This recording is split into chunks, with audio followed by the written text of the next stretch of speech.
বানাবো chicken fries.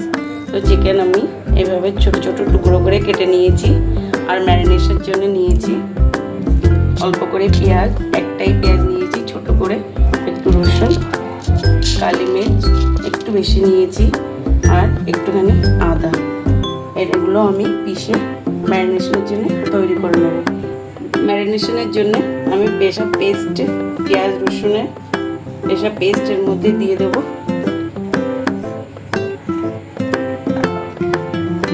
1 চামচ red chilli sauce, 1 চামচ গ্রিন চিলি সস আর দিয়ে দেবো অল্প করে ভিনিগার আর দিয়ে দেবো এর মধ্যে পরিমাণ মতো লবণ।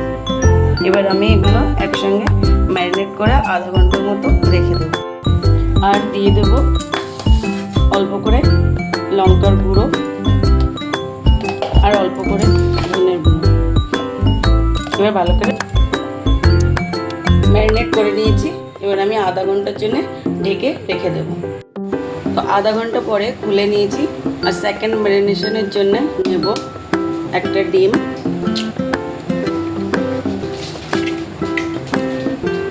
1 চামচ কর্নফ্লাওয়ার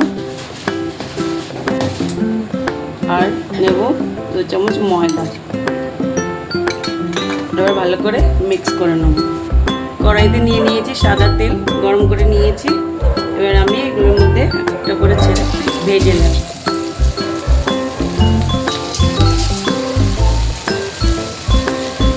ফ্রাই হয়ে গেছে। এবার আমি এগুলো চিকেনগুলো প্লেটে নামিয়ে নেব। সেন্ট বানিয়ে নিয়েছি চিকেন ফ্রাইস।